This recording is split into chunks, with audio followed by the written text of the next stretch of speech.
I am now happy to announce that there will be no income tax payable up to income of 12 lakh rupees. Nirmala Sitharaman ji और उनकी पूरी team को जनता जनार्दन का budget, peoples का budget, इसके लिए बहुत बहुत बधाई देता हूं।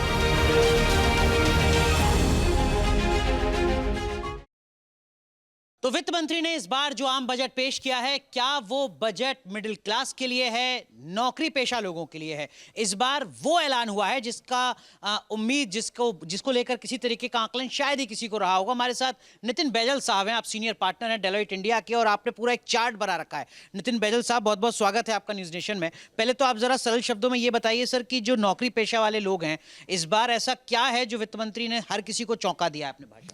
देखिए, ऐसा है कि कई सालों से अटकलें लगाई जा रही थी कि जब कभी भी बजट आएगा उसके अंदर आम आदमी के लिए बहुत सारा मेजर चेंज आएगा, स्लैब रेट चेंज होंगे, और इस बार तो एक बहुत बड़ी एक्सपेक्टेशन थी और ये एक्सपेक्टेशन इस बार खरी उतरी है, क्योंकि अगर आप देख सकते हैं इन्होंने मेजर बेनिफिट दिया है। आप इस टेबल के जरिए सर एक बार बता सकते हैं कि कहाँ कहाँ क्या क्या है? एक हमने टेबल बनाई है जिसके अंदर ओवरऑल बेनिफिट जो है, पहले क्या था और अब क्या है नए रेजिम में। इसके अंदर ओल्ड रेजिम के बारे में अभी हम नहीं बात कर रहे हैं, अभी हम न्यू रेजिम पे फोकस कर रहे हैं। पहले 5 लाख रुपए पे 24-25 में कोई टैक्स नहीं था और 25-26 में भी वही रहेगा। इसका मतलब कोई बदलाव नहीं। 10 लाख के अंदर आप पहले 52,000 रुपए का टैक्स पे कर रहे थे। मतलब अगर मैं साल का 10 लाख रुपए कमाता हूं तो मुझे 50,000 से ज्यादा टैक्स देना पड़ता था। बिल्कुल ठीक कह रहे हैं आप। और अब 25-26 में जो उन्होंने प्रपोजल दिया है उसके अंदर कोई टैक्स पे करना नहीं करेगा। इसका मतलब 52,000 की आपकी ओवरऑल सेविंग है। 15 लाख के ऊपर ऑलमोस्ट आप पहले 1,45,600 का टैक्स पे कर रहे थे और अब आप वो अमाउंट रिड्यूस होके 1,09,200 हो गया। इसका मतलब 36,400 की सेविंग है। मतलब 15 लाख रुपए कमाने वालों को 36,000 रुपए साल का फायदा होगा टैक्स में। बिल्कुल ठीक है। और उसी तरह से 20 लाख, 25 और 30 लाख पे हैं, वो अलग अलग अमाउंट है। आप जैसे जैसे ऊपर जा रहे हैं आप देख रहे हैं ओवरऑल बेनिफिट हो रहा है। और जैसे वित्त मंत्री ने स्पेशली बोला था कि जब 25 से ऊपर जाएंगे आपका 1,14,000 का बेनिफिट है, और आप देख सकते हैं उतना ही बेनिफिट। तो मतलब 25 लाख रुपए साल का कमाने वालों को अब 1,14,000 रुपए टैक्स में फायदा होगा। पहले देना पड़ता 4,57,000 रुपए टैक्स सर, अब देना होगा 3,43,200 रुपए, और इस हिसाब से 1,14,000 रुपए। सर एक बड़ा सवाल ये कि जो ओल्ड टैक्स रिजीम है वो कब तक है, ये तो एक अलग बात है, लेकिन ओल्ड टैक्स रिजीम जो लोग फॉलो करते हैं, अडॉप्ट करते हैं, उससे अगर इसकी तुलना की जाए तो क्या कुछ अंतर आ रहा है सर? हम 10 लाख से ऊपर शुरू करें तो ज्यादा बेहतर है। आपने शायद 15 लाख से किया है। हाँ, तो अब 5 और 10 के बारे में बात करने का कोई फायदा नहीं, क्योंकि देख रहे हैं आप जैसे 12,75 तक तो आपको बेनिफिट पूरा मिल ही रहा है। 87 कैपिटल का आपको रिबेट मिल जाता है, तो आपको टैक्स नहीं पे करना पड़ता। जैसे आप आगे बढ़ते हैं 15,75,000 की जहाँ पे आपकी आय है, वहाँ देखेंगे अगर आप नई रेजीम है, अगर आपके ओवरऑल डिडक्शन 5,62,000 डिडक्शन मतलब क्या सर? डिडक्शन से मतलब क्या? डिडक्शन का मतलब कॉम्बिनेशन है कई चीज़ों का। चैप्टर 6A जो बहुत पुराना सेक्शन है, जिसके अंदर 80C जो हर आदमी प्रोविडेंट फंड, PPF, NPS सब में इन्वेस्ट करता है, वो उसके अंदर 1-1.5 लाख का आपको बेनिफिट मिलता है। 75,000 अगर ओवरऑल बेनिफिट आप ले सकते हैं 80D का, जिसके अंदर 25,000 आपकी अपने परिवार के लिए मिलती है और 50,000 अगर आपके पेरेंट्स हैं वो सीनियर सिटीजन है, तो वो 75, 2,25,000 वो हो गया। और हाँ, अगर आप NPS में भी कंट्रीब्यूट कर रहे हैं तो आपको 50,000 अलग से मिलेगा। तो ये 275 के करीब आपका ओवरऑल बेनिफिट है। और मैं अब उसके अंदर नहीं जा रहा कि आपको हाउस प्रॉपर्टी का 2 लाख का बेनिफिट है कि नहीं। अज्यूम अगर उसको भी करते हैं और उसको भी ऐड करते हैं तो आपका 4,75,000 हो जाता है। और अगर आपको HRA का बेनिफिट भी मिल रहा है, तो अगर ये आपका ओवरऑल रिडक्शन 5,62,500 से कम है, मतलब सारी सेविंग, सारे इन्वेस्टमेंट मिलाकर अगर मैं साल भर में 5,62,000 रुपए बचा रहा हूं या क्लेम कर सकता हूं, तो क्या स्थिति है? तो अगर आप 5,62 से कम कर रहे हैं तो आपके लिए नई रेजीम बेहतर है। अगर आप उससे ऊपर जा रहे हैं तो आपके लिए ओल्ड रेजीम बेहतर है। ठीक है, तो मतलब अगर आप सेविंग और इन्वेस्टमेंट में भरोसा रखते हैं और आपकी सैलरी 15 लाख से ज्यादा है तो ओल्ड टैक्स रिजीम अभी भी आपके लिए फायदेमंद है। बिल्कुल हो सकता है। और 20,75,000 पे सर, ये 75,000 क्यों जोड़ा है? ये 75,000 बेसिकली स्टैंडर्ड डिडक्शन का है। ये इसलिए हमने बताया क्योंकि पहले जो ओल्ड रेजीम है उसके अंदर अभी भी 50,000 का स्टैंडर्ड डिडक्शन है, लेकिन नए रेजीम के अंदर 75,000 का बेनिफिट है, तो इसलिए हमने 75,000 का अमाउंट डाला हुआ है। ठीक है। और ये नए रेजीम में अगर आप जाते हैं और अगर आपके नए रेजीम में 20,75,000 के ऊपर ऑलमोस्ट अगर आपका 6,83,000 का अमाउंट है, अगर आपकी डिडक्शंस उससे कम है तो नए रेजीम बेटर है, अगर उससे ज़्यादा है। ठीक है, मैं चाहूंगा कि एक बार आप इसको अगर हटा सकें और मैं आपसे कुछ और सवाल पूछूंगा, उसके जरिए अगर आप बताएं तो आप प्लीज इसको एक बार क्लीन भी कर दीजिएगा सर। और मैं जरा तब तक दर्शकों की जानकारी के लिए बता दूं कि साल 2005 में केंद्र सरकार ने यह फैसला लिया था कि 1 लाख रुपए तक की अगर आपकी जो आय है वो कर मुक्त होगी। 2012 में यह रकम बढ़कर 2 लाख हुई थी। 2012 के बाद 2014 में यह रकम हुई थी 2.5 लाख। 2014 के बाद 2019 में यह रकम हुई थी 5 लाख। 2023 में यह रकम हुई थी 7 लाख और इस बार 2025 के बजट में यह रकम एक साथ 7 लाख से बढ़कर 12 लाख हो चुकी है। और ये 12 लाख नहीं सर, ये 12,75,000। हाँ जी, हाँ जी। 75,000 कैसे सर? 75,000 स्टैंडर्ड डिडक्शन है जो कि सरकार ने दी हुई है। और आपने खुद ने सोचा था कभी कि ये 7 से एक साथ 12,75 हो जाएगी? देखिए ऐसा है कि एक्सपेक्टेशन हमारी थी, इससे पहले जब ये बजट आने वाला था हमने ऑलरेडी अटकलें लगाई थी, 7 से 10 तो हो गई, तो ये 2 लाख का और बेनिफिट मिल गया, ये तो सोने पे सुहागा है। ठीक है सर, अब मैं आपसे ये समझना चाहूंगा कि अगर मेरी सैलरी 13 लाख रुपए है, उदाहरण के तौर पर, मैं चाहूंगा कि आप अगर लिख भी लें, या 13 लाख 15 लाख जो भी आंकड़ा आपको ठीक लगता है, अगर मेरी सैलरी साल भर की 13 लाख 14 लाख 15 लाख रुपए है, प्लस मैं 1 लाख रुपए कैपिटल गेंस से कमाता हूं। कैपिटल गेंस का मतलब मैं म्यूचुअल फंड के जरिए जो मेरी कमाई होती है उसके जरिए मैं कमाता हूं, तो मैं कुल साल भर में 14 लाख रुपए 15 लाख रुपए कमा रहा हूं। ठीक है, आपने तीनों अलग अलग कैटेगरी बना दी है, तो salary plus 1 lakh capital gains, तो मुझे जो टैक्स लायबिलिटी है वो लगभग कितनी बनेगी? थोड़ा बहुत ऊपर नीचे चल सकता है सर। और कैपिटल गेन आप कौन सा मांग रहे हैं? Short term sir. अगर आपका शॉर्ट टर्म है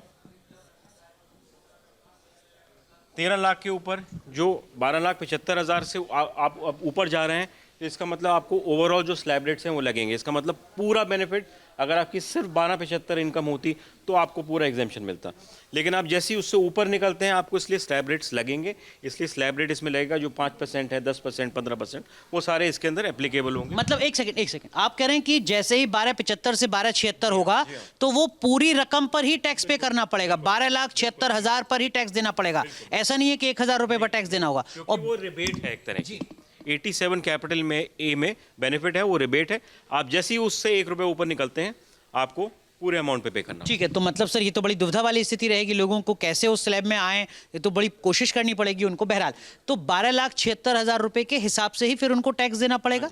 ठीक है, और अगर उसमें कैपिटल गेन्स भी जुड़ जाता है सर 1 लाख? अगर आपका लॉन्ग टर्म कैपिटल गेन है तो आपको 1.25 की रियायत है, तो कोई फर्क पड़ता ही नहीं उसके अंदर।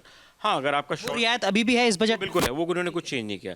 अगर आपका शॉर्ट टर्म कैपिटल गेन है तो आपको जो नॉर्मल रेट्स हैं वो उस पर अप्लाई करेंगे। 20% शायद है का अमाउंट लगाया हुआ है, तो वो 20% सेपरेटली कोई स्पेशल रेट है, तो आपका इस पे जो कैलकुलेशन है आपकी 12,75 का बेनिफिट, वो जो ओवरऑल स्लैब रेट्स हैं 5%, 10% वो लगेंगे, और आपको इसका सेपरेटली 20% इसके ऊपर एप्लीकेबल। ठीक है, तो 1 लाख रुपए जो शॉर्ट टर्म कैपिटल गेन है उस पर अलग से 20% मुझे टैक्स पे करना पड़ेगा, यानी 20,000 रुपए, और जो 13 लाख रुपए है इस पर जिस स्लैब में भी मैं आता हूं उस स्लैब के हिसाब से टैक्स प्लस करना होगा। तो ये इनकम टैक्स प्लस वो 20% शॉर्ट टर्म, जितना अमाउंट बैठेगा वो मुझे पे करना पड़ेगा। वही फॉर्मूला 14 लाख पर है, वही फॉर्मूला 15 लाख पर है। अब सर एक चीज और बताइए, जो जैसे आपने बताया कि देखिए कुछ केसेस ऐसे हैं जहां पर ओल्ड टैक्स रिजीम फायदेमंद है, ओल्ड टैक्स रिजीम कब तक रखेंगे वित्त मंत्री, ये भी लोगों के जहन में? ये बड़ा बढ़िया सवाल है आपका, क्योंकि कई साल से सब लोग यही सोच रहे हैं। मेरे हिसाब से अभी चलाएंगे इसको, और सनसेट क्लॉज आएगा और धीरे धीरे आएगा, लेकिन इमीडिएटली ये पुल नहीं कर सकते कारपेट, क्योंकि दुनिया में, हमारे देश के अंदर इतने लोग हैं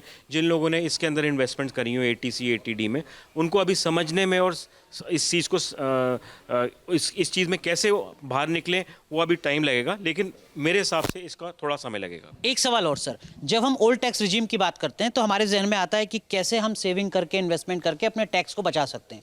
उसी में सरकार ने लॉन्च किया था नेशनल पेंशन स्कीम एनपीएस, 50,000 रुपये आप जमा करो, आपके पैसे बच जाएंगे। अब जब ओल्ड टैक्स रिजीम ही नहीं रहेगी तो क्या ऐसी कोई संभावना है कि एनपीएस न्यू टैक्स रिजीम में भी फायदा दे? हो सकता है, ये शायद करेंगे, क्योंकि अगर सरकार बोल रही है एनपीएस के अंदर आप इन्वेस्ट करिए, तो ये हो सकता है इसको न्यू रेजीम के अंदर लेके आए। एक और नया ऐलान वित्त मंत्री ने किया, न्यू इनकम टैक्स बिल अगले हफ्ते वो इंट्रोड्यूस करेंगे। जो न्यू इनकम टैक्स बिल है, क्या वो अलग चीज़ है, वो लिटिगेशन से जुड़ा मामला है, चीज़ों को सिंप्लीफाई करने की चीज़ है, या वो जो एक डायरेक्ट टैक्स कोड की बात होती थी डीटीसी, वो है नया टैक्स का रिजीम एक शुरू हो जाए? बेसिकली आपने बिल्कुल ठीक बोला, डायरेक्ट टैक्स कोड जो पहले था, जो आने वाला था और फिर उसके बाद आया नहीं, ये बेसिकली ऑब्जेक्टिव है कि इसको सिंप्लीफाई करा जाए। 1961 के अंदर इनकम टैक्स एक्ट जो था वो लिखा गया, तो उसके बाद उसमें इतने प्रावधान आए हैं, इतने प्रोविजंस हैं, इतने सब सेक्शंस हैं कि वो कॉम्प्लिकेट हो गया। अब ऑब्जेक्टिव ये है कि इसको ये सिंप्लीफाई करना चाहते हैं जिससे कि हर आम आदमी इसको समझ सके।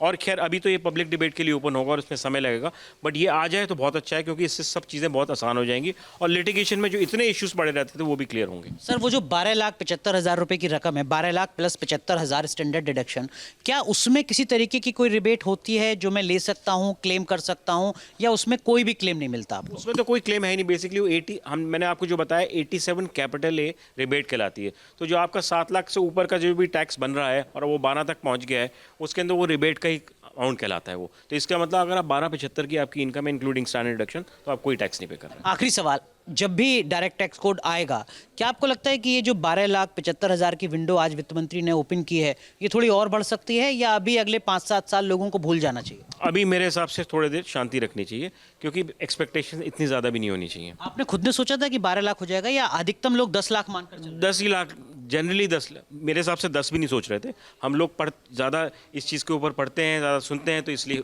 हो जाता है भाई, और कोई रीज़न नहीं। और क्या इसके पीछे की वजह हो सकती है सर कि एक साथ 7 लाख से 12 लाख? आई थिंक ऑब्जेक्टिव ये है कि सैलरी लोगों को, आम आदमी को ये बेनिफिट देना चाहते थे और ये बहुत टाइम से एक्सपेक्टेड था। क्या इससे टैक्स बेस बढ़ेगा? बिल्कुल बढ़ेगा। और आप एक चीज़ ये देखिए कि इनका ऑब्जेक्टिव ये है कि अगर ओल्ड रेजिम को ये रिडंडेंट करना चाहते हैं तो उसका कुछ ना कुछ ऑफसेट तो करना पड़ता है क्योंकि ओल्ड रेजिम के अंदर बेनिफिट तो थे।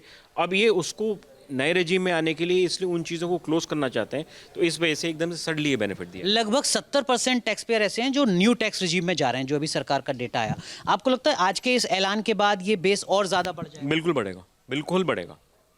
कितने लाख तक की जो सैलरी ब्रैकेट है उसमें आपको लगता है कि वो ब्रैकेट अब ओल्ड टैक्स रिजीम से शिफ्ट हो जाएगी न्यू टैक्स रिजीम? वो थोड़ा as I said earlier also वो कॉम्प्लिकेटेड है। उसके अंदर आपको अमाउंट्स लगाने पड़ेंगे, जैसे मैंने पहले कैलकुलेशन बताई थी। तो 8 लाख तक अगर आपकी डिडक्शन नहीं है तो ज़्यादातर लोग न्यू रेजिम में ही जाएंगे। ठीक है, तो अभी तक 70% जो टैक्स पेयर हैं वो न्यू टैक्स रिजीम को चुन रहे थे और आज जो वित्त मंत्री ने 12,75,000 का बड़ा ऐलान किया है उसके बाद ये बेस और ज़्यादा बढ़ता जाएगा। बहुत बहुत शुक्रिया नितिन बैजल साहब जुड़ने के लिए हमारे साथ, और आज के इस ऐलान का मतलब क्या होने जा रहा है सैलरीड लोगों के लिए ये सरल शब्दों में समझाने के लिए। धन्यवाद सर। Thank you ji.